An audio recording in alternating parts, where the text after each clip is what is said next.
Hello guys, welcome back to my channel. तो आज फिर आ गई हूँ मैं आपके सामने एक जबरदस्त मूवी एक्सप्लेनेशन लेकर, जिसका नाम है जैकब्स लैडर। ये एक हॉरर और थ्रिलर से भरी हुई मूवी है और इस मूवी को IMDb पे 7.4 की रेटिंग मिली है। तो चलें वीडियो को स्टार्ट करते हैं। मूवी की शुरुआत कुछ इस तरह होती है, जहाँ हम व्यूअर्स एक आर्मी के समूह को देखते हैं जो वियतनाम वार में शामिल थी। इस समूह में कई सारे सोल्जर थे, जिनमें से जैकब भी एक था, और ये सभी लोग आराम से बैठकर खाना खा रहे थे और बातचीत कर रहे थे। और तभी दुश्मन इन लोगों पर हमला कर देते हैं और वो लोग तैयार नहीं होते हैं, जिस कारण इनके बहुत से लोग मारे जाते हैं और कुछ लोग पागल भी हो जाते हैं। इसके बाद हम व्यूअर्स देखते हैं कि जैकब अपने समूह से अलग होकर जंगल की ओर भागता है, लेकिन उसे दुश्मन पेट में चाकू मारकर घायल कर देते हैं और जैकब वहीं पर बेहोश हो जाता है। और फिर अचानक जैकब की आंख न्यूयॉर्क सिटी के एक मेट्रो ट्रेन में खुलती है और उसके हाथ में ये नॉवेल की किताब भी होती है और उसे लगता है सोने के कारण उसका स्टेशन न छूट गया हो, और फिर वो उसी स्टेशन पर उतर जाता है। लेकिन मेट्रो से बाहर निकलने के सारे एग्जिट गेट बंद होते हैं। इसके बाद वो पटरी पर खड़े होकर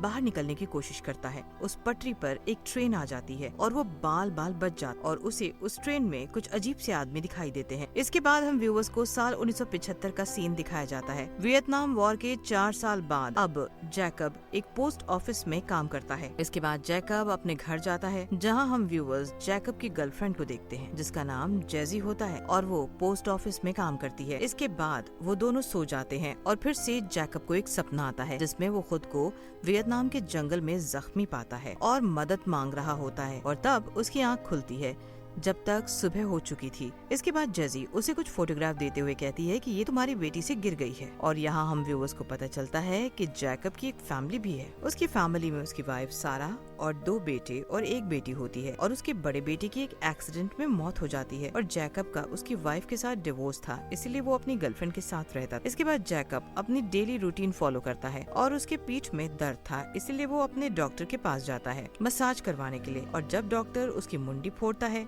तो उसे फिर एक इमेजिनेशन आती है, जहाँ वो देखता है कि उसके सोल्जर फ्रेंड उसे ढूंढ लेते हैं और उसे वो लोग टेंट में ले जाने लगते हैं। लेकिन ये सिर्फ एक इमेजिनेशन था। इसके बाद जैकब अपनी गर्लफ्रेंड के साथ एक पार्टी में जाता है। वहाँ एक फ्यूचर बताने वाली लेडी जैकब के हाथ को पढ़कर बोलती है कि तुम मर चुके हो। लेकिन जैकब हंसी मजाक करके वहाँ से चला जाता है और फिर डांस करने लगता है। जब वो डांस कर रहा था तो वहाँ उसे एक डेमोन नजर आता है जो उसकी गर्लफ्रेंड के साथ इंटीमेट हो रहा था और ये देखकर वो बेहोश हो जाता है। इसके बाद जेजी उसे घर ले जाती है और उससे पूछती है कि तुम्हें क्या हो गया है और तुम ऐसे क्यों बिहेव कर रहे हो। इसके बाद जेजी उसका बुखार चेक करती है, जो कि 106 डिग्री होता है। वो जल्दी से डॉक्टर को कॉल करती है और डॉक्टर कहता है कि उसे जल्दी से आइस क्यूब में डालो, नहीं तो वो मर भी सकता है। इसके बाद जेजी और जैकब का पड़ोसी उसे आइस क्यूब से भरे एक टब में बैठाते हैं, जो कि बहुत ठंडा होता है, और जैकब बेहोश हो जाता है। और फिर उसे एक सपना आता है, जिसमें वो देखता है कि वो अपनी वाइफ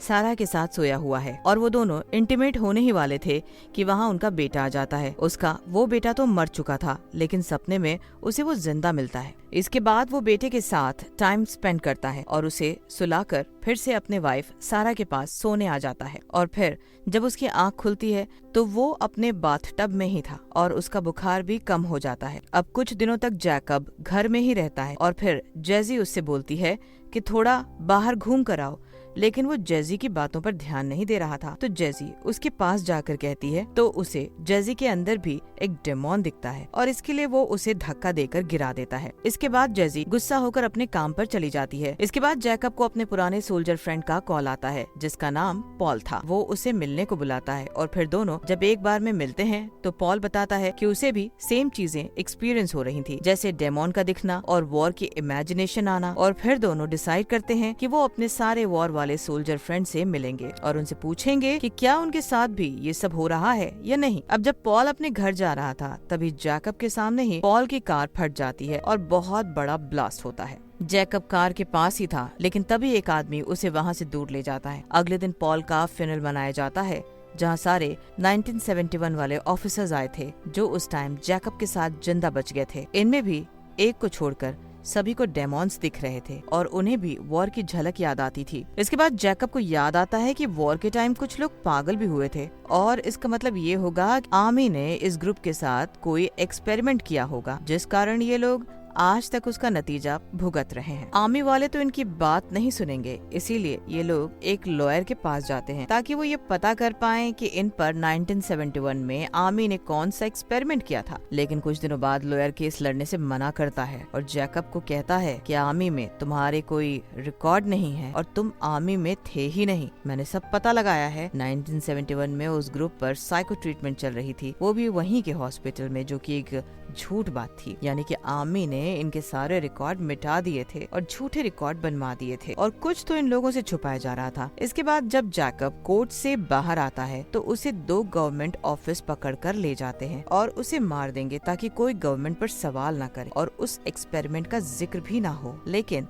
जैकब उन दोनों ऑफिसर्स को मार देते हैं और चलती गाड़ी से कूद जाता है, जिस कारण उसकी पीठ की हड्डी में बहुत ज्यादा चोट लग जाती है। इसके बाद उसे हॉस्पिटल में ले जाया जाता है। डॉक्टर उसे एक अंधे रूम में ले जाते हैं जहाँ सारे मरे हुए लोग थे और वहाँ पर कई बॉडी पार्ट्स भी पड़े हुए थे। वहाँ एक और आदमी था जिसका फेस बिल्कुल प्लेन था और फिर जैकब को लगता है कि वो नर्क में आ चुका है। वहाँ कई सारे डॉक्टर्स उसे घेर लेते हैं, जिसमें से एक उसे कहते हैं कि तुम मर चुके हो और वहाँ उसे जैजी भी डॉक्टर के रूप में ही दिखती है और फिर वो प्लेन फेस वाला डॉक्टर जैकब के सर में इंजेक्शन लगा देता है और फिर वो बेहोश हो जाता है। और जब उसकी आंखें खुलती है तो इस टाइम सच में उसकी वाइफ सारा उसे मिलने आई हुई थी और उसके साथ उसका छोटा बेटा और बेटी भी थी। और फिर वो सारा को कहता है कि मैं आज भी तुमसे प्यार करता हूँ और सारा भी उससे प्यार करती है और फिर वो उसे गले लगाकर वहाँ से चली जाती है। अब जैकब बहुत कंफ्यूज था कि कब वो सपना देख रहा था और कब वो अपनी प्रेजेंट लाइफ जी रहा था। इसके बाद उसे हॉस्पिटल से वही डॉक्टर ले जाता है जिसने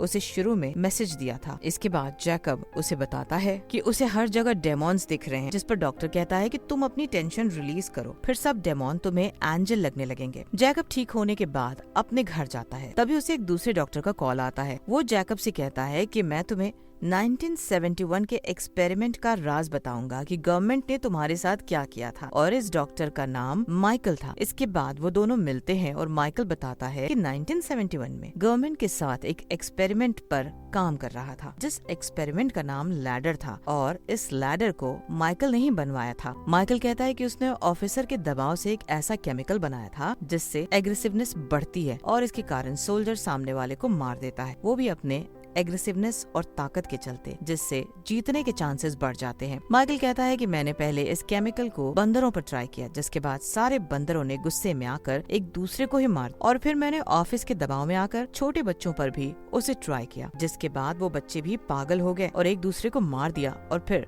गवर्नमेंट ने मुझे उस केमिकल को जैकब यानी तुम्हारे बटालियनों पर ट्राई करने को कहा, जिसके बाद इनके पूरे समूह में वो केमिकल डाला गया और फिर खाना खाते ही उन पर कोई हमला नहीं हुआ था, लेकिन इन्हें लगा कि इन पर हमला हुआ है और दुश्मन समझकर वो लोग एक दूसरे को ही मारने लग गए थे। और अब जाकर हम व्यूअर्स को कहानी पता चलती है कि हम व्यूअर्स ने मूवी की शुरुआत में जो वॉर का सीन देखा था उसमें कोई दुश्मन ने नहीं हमला किया था, बल्कि वो लोग खुद एक दूसरे पर हमला करने लगे थे उस केमिकल के कारण।